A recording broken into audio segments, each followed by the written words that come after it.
Welcome to a new deep dive. Today we're unearthing something really quite unique and chilling. Definitely chilling. You shared these excerpts with us from a narrative called Bloody Corpse. Now, it was presented as just, a gruesome story. Right, a piece of horror fiction, supposedly. Exactly.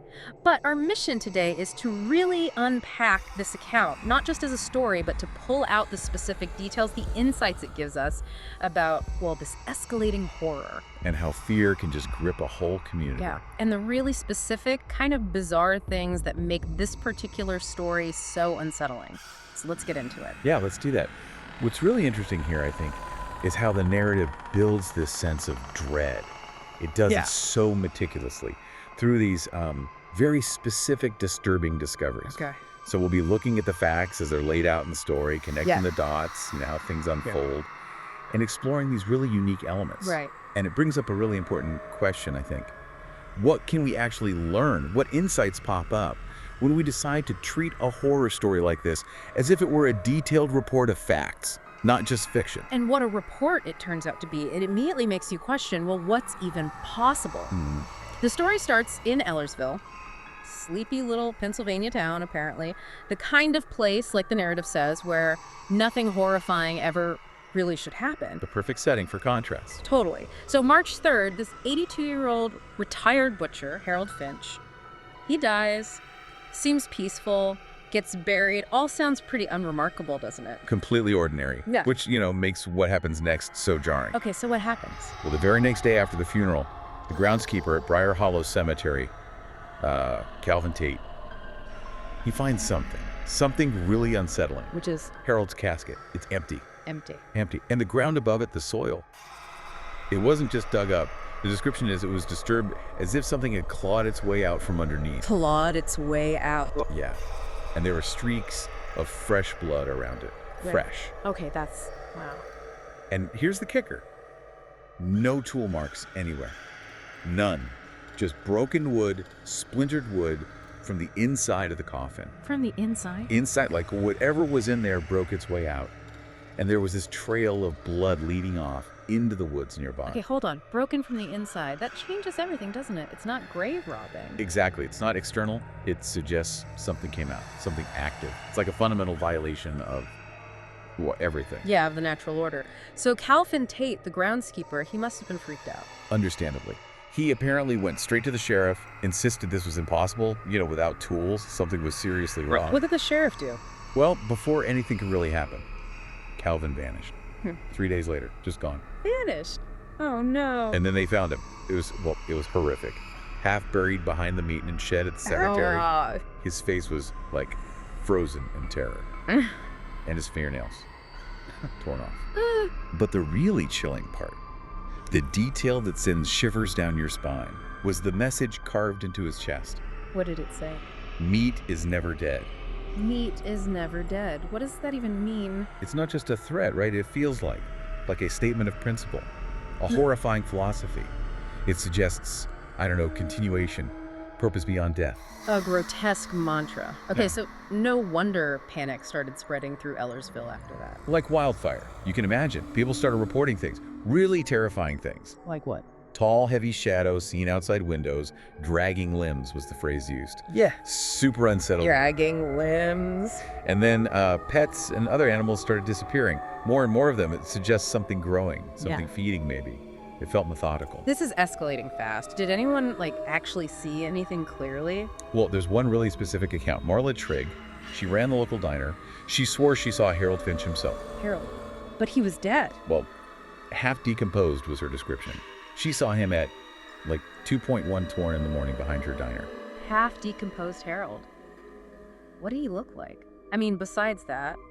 She said his face was twisted, like he'd been trying to scream for years. Scream for years. That image alone, it's not just a zombie, is it? It implies some kind of eternal torment, a grotesque reanimation. Exactly. It's designed to be deeply disturbing on a visual, visceral level. Okay, so Harold's potentially walking around half decomposed. What about his house? Did the police check there? They did, yeah. And what they found inside, well, it didn't help calm anyone down.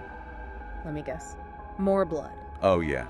Blood smeared all over the floorboards, but in these weird hand-like patterns, moving from one room to the next, like something crawled through it. Hand-like patterns. Okay. And then in the bathtub, now this is where it gets really ritualistic almost. What was in the tub? Dozens of animal skulls, carefully cleaned, stacked up like some kind of shrine. Cleaned animal skulls. Harold was a butcher. Exactly. That connection starts to feel really sinister now. Nearby, they found a rotting butcher's apron. And stitched into it, with blood-red thread, was a note. Don't tell me. It said, "I'm not done." I'm not done. Okay, that's a declaration, a promise.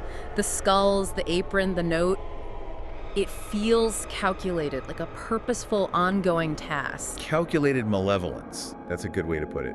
It's not random violence. Right. And just when you think it can't get any weirder. It does. A week later, a stranger shows up in Ellersville. A woman. Lydia Cole. Yeah. She claims she's Harold's niece. Okay. Does anyone know her? Nope. Nobody in town has ever heard of her. Ever.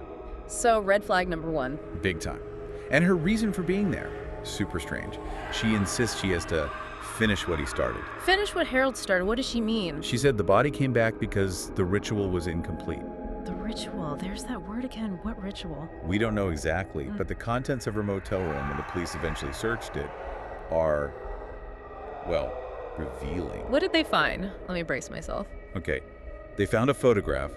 Is Harold smiling, but he's standing next to a rotting pig carcass. Charming family photo. Not at all. Then a map of Briar Hollow Cemetery. Specific graves near Harold's were marked in red. marked graves. Okay, this is getting organized. And the creepiest thing, a jar containing human teeth. Human teeth in a jar. Whose teeth? What?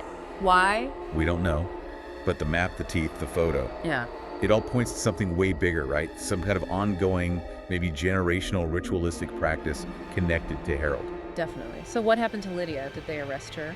Before they could really pin anything on her, the very next night, she vanished. Yes, sir. Just like Calvin Tate, gone. Gone, leaving a jar of teeth and a marked up map behind. This is wow. More questions than answers, again. And the disappearances didn't stop there, did they? The story mentions teenagers. Right, this is just tragic. 4 teenagers. They apparently dared each other to sneak into the cemetery one night. You know, kids being kids, testing boundaries. Oh no, let me guess. Only one of them came back. Just one. What happened to the others? Never found. And the one who survived, well, he wasn't okay. How bad was it? Hospitalized, completely catatonic, just babbling with the staff cold nonsense. Things about the meat screaming and bones that crawl. The meat screaming. Bones that crawl. That sounds like utter psychological terror. Deeply disturbing. And on the wall of his padded cell, he just kept scratching one phrase over and over. What was it? It's still hungry. It's still hungry. Okay, so whatever this thing is, it consumes more than just bodies, breaks minds. That's what it implies, yeah.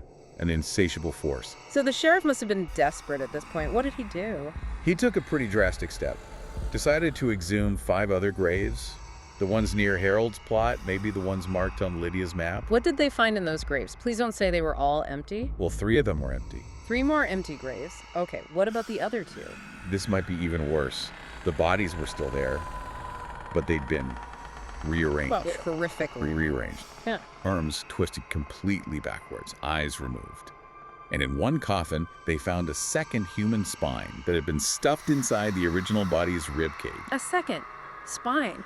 Where did it even come from? This isn't human work. That was the growing feeling, exactly. The narrative says people started thinking whoever or whatever was doing this wasn't human, or maybe wasn't just human. Right, it's like a grotesque art project from hell. And this is where the central theory, the big explanation of the story starts to form. Okay, what's the theory? That Harold, the butcher, had learned something. An ancient butcher's rite passed down secretly for centuries. A secret butcher's rite? For what? To cheat death. Ow. By feeding the dead. The living. Feeding the dead with the living. So Harold didn't just come back, he came back hungry. And this ritual is how. That's the terrifying implication, that something woke up, something ancient tied to butchery that feeds on, well, meat, marrow, and fear itself. Meat, marrow, and fear. That covers all the bases, doesn't it? Okay, so this ancient evil butcher thing is loose. How does the story wrap up? Or does it? It has a final act, a really chilling one. 3 months pass after all this. Things maybe quiet down a little, or people try to forget. And someone actually moves into Harold's old house after everything. A new family, yeah. Despite all the warnings, they move in. Oh, you just know this isn't going to end well. 2 weeks later, a neighbor calls 911, reports hearing wet thumping sounds coming from the house. Wet thumping sounds. That's never good. Police go in. The house soaked in blood everywhere. Ephemeral. Gone. No bodies, just blood. No bodies again, just like the graves. Exactly. But there was another message carved into the wall this time. What did this one say? I butcher, therefore I am. I butcher, therefore I am. A horrifying twist on Descartes. Is that the absolute end? Almost. There's one final really disturbing detail. The family's dog. It was still alive. They found it in the basement. Oh, thank God, at least the dog. Wait, there's a catch, isn't there? There is. It was found chewing on a bone. Chewing on a bone. A bone that wasn't his. Oh no, that just implies continuation. The cycle keeps going. Even the dog is involved now somehow.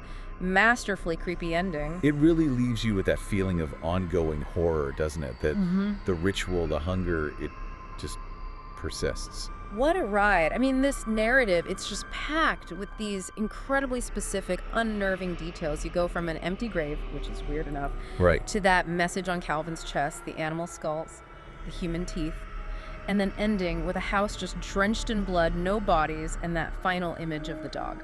It really paints a picture that messes with your sense of reality. Totally. And it's those concrete details, those specific facts presented in the story that really make it stick with you. You know, they feel almost too specific to be just made up. Absolutely. And if you sort of step back and connect it to that bigger picture the story hints at, Yeah. it leaves us with this really provocative final thought. Which- The suggestion that maybe the ritual continues. Every time meat goes missing from a butcher shop, maybe.